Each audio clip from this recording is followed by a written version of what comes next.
Bonjour à tous, ici Ben Garneau. Je vous présente quelques informations que j'ai glanées ici et là dans le courant de la semaine. Commençons par une vidéo de Suspicious Observers qui date du 28 septembre. We've seen our largest earthquake in a week and some increased activity at various other locations. The watch is expected to peak this weekend while rising through today.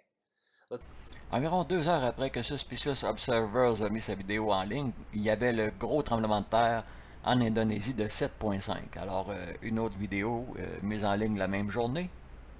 Bon, quelques images pour mieux expliquer ce qui s'est passé. Voici la région inondée. Alors on voit que ça ressemble à une cuvette. Le tremblement de terre s'est produit un peu plus haut et on voit la vague, on voit le tsunami arriver dans le fond de la cuvette. Alors une autre image qu'on va voir ici, c'est pour illustrer que ça s'est passé tout près de l'équateur. Ici, on a un autre article qui date du 20 novembre 2017. La rotation de la Terre diminue mystérieusement et les experts prédisent une augmentation des tremblements de terre en 2018. Bon, évidemment, je me suis amusé à traduire le contenu de cet article-là. Alors, si ça vous dit de l'article au complet, j'ai mis le lien dans la section description qui accompagne la vidéo. Aussi, vous pouvez tout simplement faire pause et puis play pour avoir le temps de lire l'article correctement. Donc, ils sont capables de prendre des mesures très précises et ils savent que en 2017, ça a été la 4e année consécutive du ralentissement de la rotation de la Terre. Sur cette image-là, ils nous disent que 2018 sera une année exceptionnellement active pour les tremblements de terre. Donc, dès 2017, les scientifiques savaient que la vitesse de la rotation de la Terre peut varier, et ceci peut avoir une influence sur la quantité et la fréquence des tremblements de terre. Ils ne parlent pas des volcans, mais probablement que c'est la même chose. L'auteur de la vidéo mentionne aussi le Equatorial Buggle, c'est-à-dire le renflement équatorial. Alors, dans le contexte où la vitesse de rotation de la Terre ralentit, le renflement équatorial va diminuer, donc les deux pôles géographiques de la Terre, nord et sud, vont s'écarter. Ils vont s'éloigner l'un de l'autre. Et inversement, si la vitesse de rotation de la Terre augmentait, l'équateur de la Terre aurait tendance à s'élargir, donc les pôles nord et sud auraient tendance à s'approcher l'un de l'autre, la Terre serait plus aplatie. On a donc une explication pour l'augmentation des volcans et des tremblements de terre. Ça nous donne aussi une bonne explication pourquoi la Terre s'est mise à craquer de partout. Une autre image ici, ça c'est une image de Claudia Albers. Ça illustre très bien l'effet de la vague qui rentre dans une cuvette. Alors une vague qui ne mesure que 25 cm, ben, au fond de la cuvette, elle peut très bien mesurer 3 ou 4 mètres. Est-ce qu'il y a eu une alerte au tsunami? Selon certaines sources d'informations, oui, il y a eu une alerte au tsunami, mais elle a ensuite été levée, cette alerte-là. Par contre, d'autres sources d'informations mentionnent qu'il ne pouvait pas y avoir d'alerte au tsunami parce que les bouées étaient désactivées faute de financement. Bon, est-ce qu'il y a eu alerte au tsunami, oui ou non? On dirait que les gouvernements américains et indonésiens se renvoient la balle pour ne pas avoir à partager le fardeau des centaines de victimes. Donc, à ce sujet-là, plus de recherches seront nécessaires. Maintenant, on se va vers une vidéo de Skywatch Media News, mise en ligne le 1er octobre 2018. On parle ici de la neige rose, un phénomène qui a commencé il n'y a pas si longtemps et qui est en augmentation. Alors, il se passe quelque chose de mystérieux et de très inconnu. Ça se passe au Groenland. Et il s'agit de rouge qui se forment dans les masses d'eau gelée. Cette décoloration n'est pas limitée au phénomène arctique. Ça devient un événement mondial. Alors, c'est un problème qui est en augmentation. Ça apparaît maintenant dans les glaciers alpins et himalayens. Et ce phénomène se produit aussi en Antarctique.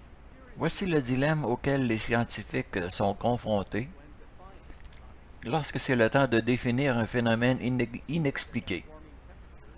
On nous a dit que le réchauffement des températures est un facteur contribuant à la fonte polaire.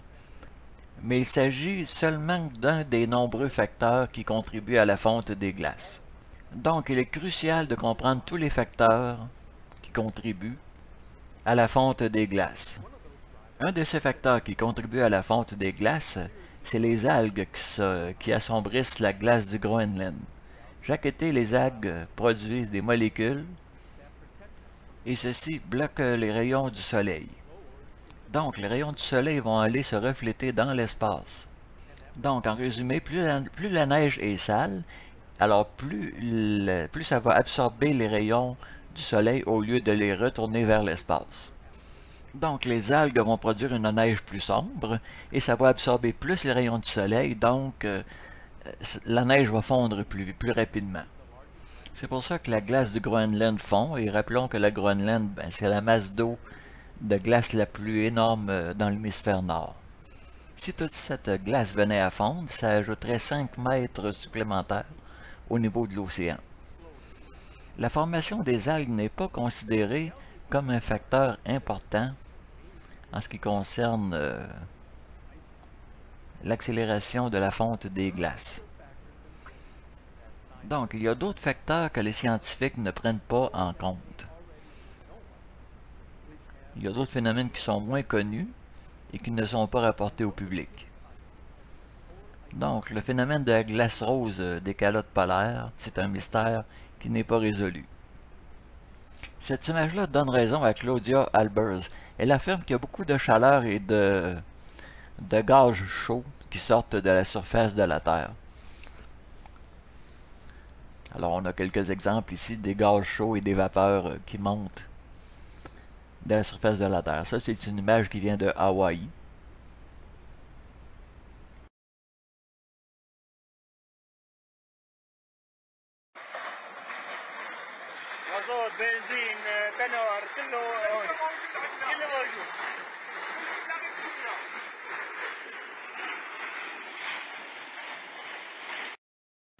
Bon, comme vous le voyez, les exemples sont nombreux. Il y a du méthane et des gaz chauds qui peuvent sortir du sol.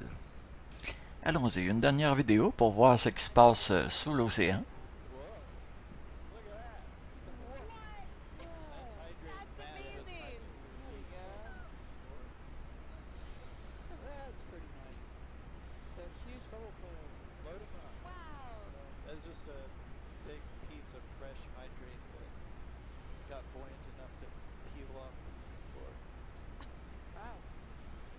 Alors c'est ça, toutes ces bulles-là qu'on voit remonter, c'est des gaz chauds.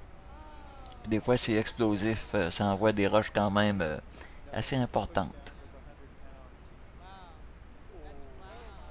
Bon, qu'est-ce que j'ai vu d'intéressant cette semaine à part de ça? L'oxygène disparaît progressivement des océans. Bon, évidemment, s'il y a toutes sortes de gaz et du méthane qui sortent des fonds océaniques, ça fait chasser l'oxygène des océans, c'est tout à fait logique. Le minimum solaire. On serait rentré donc dans une période de grand minimum solaire. Est-ce que c'est la planète X qui cause le minimum solaire? C'est une question qui mérite d'être posée. Un autre article qui pourrait vous intéresser, les insectes se raréfient, pourquoi cela doit-il nous interpeller? Alors j'ai mis tous les liens dans la section de description qui accompagne la vidéo, vous pouvez lire cet article si vous le désirez. Donc en résumé, pour manger des fruits et des légumes sans insectes, on a répandu dans la nature toutes sortes de poisons très dangereux. Évidemment, si on élimine les insectes, cela nuit beaucoup aux oiseaux, entre autres. Bon, on mentionne toute l'activité humaine, bien entendu, mais 33% des oiseaux qui disparaissent, c'est à cause des changements climatiques. Une petite vidéo que j'ai bien aimé voir cette semaine, où était l'équateur il y a 12 000 ans? Alors, vidéo très intéressante, bien sûr. Bon, alors, qu'est-ce que je pourrais ajouter pour terminer? Alors, l'activité de l'homme qui extermine les insectes, ce qui fait mourir les oiseaux, ce qui met en péril toute la chaîne alimentaire. Le grand minimum solaire qui est possiblement causé directement par le retour de la planète X. Alors, tous les ingrédients sont en place. Nous sommes en train de vivre une période que la Bible appelle l'Apocalypse. Alors, le retour de la planète X va exterminer une bonne partie de l'humanité, mais ceux qui seront sauvés auront l'opportunité de repartir la planète sur des bases tout à fait nouvelles et très propres. Donc, récapitulons, quand toutes les catastrophes naturelles seront terminées, quand l'apocalypse sera terminé, quand le grand nettoyage aura été fait par la planète X, Jésus et ses amis vont revenir pour installer leur nouvel ordre mondial. Alors ce sera une occasion fantastique de repartir l'humanité sur une base de respect envers la nature qui nous environne, la nature dont nous dépendons. Alors voilà, la vidéo est terminée, je vous remercie de la partager. Ici Ben Garneau, je vous dis merci et à la prochaine.